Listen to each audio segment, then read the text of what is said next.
Oui, vous pouvez rentrer, venez, je suis ravi de vous accueillir pour ce test jeu vidéo avec Herodes. Il va être question de vaisseaux spatiaux, alors plus ou moins spatiaux, c'est ce qu'on va voir ensemble, avec un petit jeu, bien ma foi, plutôt sympathique, enfin en tout cas on l'espère, je ne sais pas, je le découvre en même temps que vous. Herodes, eh bien c'est avec vous et c'est sur NTV, c'est parti.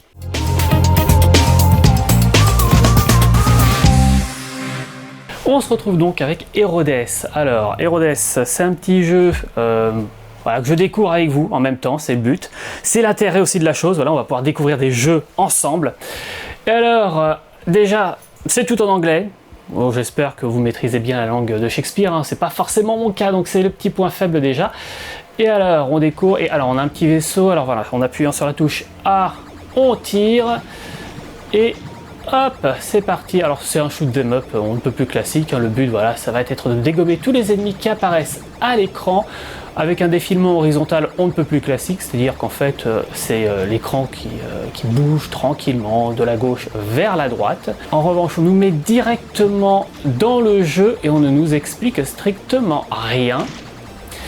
Donc on va découvrir les touches au fur et à mesure, on va spammer, on va toucher un petit peu à tout. Déjà, petit point que j'apprécie, shoot 'em up, c'est pas forcément ma tasse de thé, c'est un jeu que j'ai toujours adoré pourtant, mais je suis très mauvais à ce style de jeu.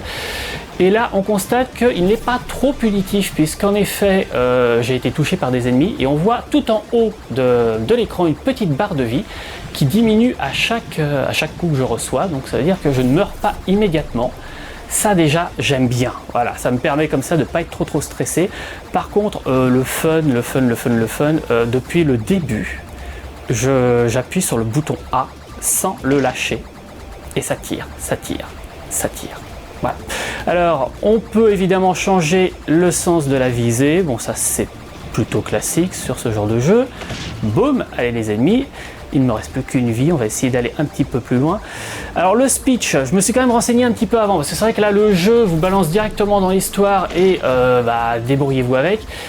Quand on regarde un petit peu l'univers dans lequel on navigue, on comprend, en fait on est dans un corps humain, puisque ça va faire plaisir probablement à certains d'entre vous qui ont aimé Chérie, j'ai rétréci les gosses. On est dans un espèce de futur plus ou moins proche, où il n'y a plus de virus, il n'y a plus rien, tout le monde va bien, tout le monde est en bonne santé, c'est chouette.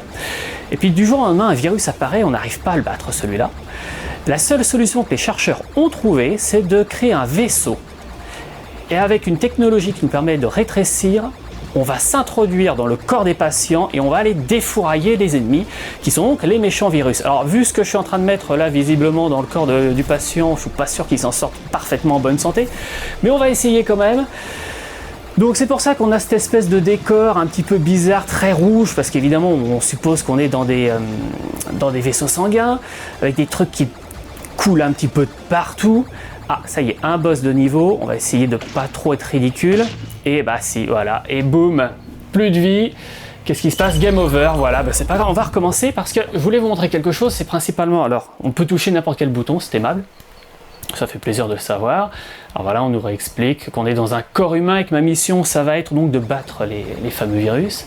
Donc le décor, voilà, des espèces de taches de gras un peu partout, des globules collés, un petit peu comme si c'était un vaisseau. On va pas se mentir, un décor qui est quand même particulièrement terne. C'est pas beau, c'est pas du beau pixel, c'est pas du... Franchement, on n'est pas sur du joli et on n'est pas sur du très fun, hein. Là, j'essaie d'appuyer sur toute touche. Alors visiblement, voilà, j'ai un pouvoir qui me permet de réduire le temps, voilà, enfin qui permet donc de réduire un petit peu la vitesse des ennemis. Ça doit être sûrement très pratique lors de certaines vagues. Et puis là on a une espèce d'attaque qui nous permet de foncer en avant et en fait c'est tout. Voilà, c'est tout. Donc au fur et à mesure du jeu, on va avoir la possibilité d'acquérir quelques petits pouvoirs qui vont nous permettre d'avoir donc des armes différentes. On l'a vu à un moment, en effet, le tir, ce n'était plus une, mais trois. Voilà, à ce moment-là, on n'est plus à un lancer, mais à 3 simultanés. Ça permet d'avoir ainsi un champ de visée un peu plus large. Mais c'est pas folichon. Déjà, la bande son, bon, elle est très répétitive. Le décor, il n'a aucune originalité. Regardez, voilà, là au niveau du décor, là mon vaisseau, il est situé au niveau d'un trou. On en a encore un là, et on a l'impression presque ici, au niveau de mon vaisseau, de voir une espèce de presque de ligne, comme si finalement c'était le même décor qui était répété et collé les uns après les autres. C'est pas folichon. Voilà. J'adore les shoot 'em up. Je suis nul, mais j'adore ça. Mais là, franchement, je trouve que c'est faiblard. Alors, c'est un jeu qui est sorti sur tous les supports, qui est sorti assez récemment sur tout support, il est disponible sur toutes les consoles et sur PC. Il est aux alentours des 5 €. Bon, je l'ai trouvé un petit peu moins cher assez régulièrement, je commence à comprendre pourquoi. Très honnêtement, on en a des bien plus sympathiques, des bien plus beaux, et parfois même des plus vieux. Moi, je m'en souviens d'un qui était absolument super, où on avait un petit vaisseau qui se déplaçait sur des petites pattes quand on était en phase terrestre, et avec des décors très colorés, très mignons, c'était vraiment très chatoyant. Et le jeu, il a quoi? Il a 20 ans. Il a 20 ans, et on arrivait quand même à faire quelque chose qui avait plus de gueule que cela, très honnêtement. Donc non, je suis pas hyper emballé. Même le scénario, bon voilà, on est un humain, on a été rétréci, on est dans un corps humain, bon, on a l'impression d'être dans un film de science-fiction. C'était sympa dans les années 80-90. Faut passer à autre chose là, très clairement.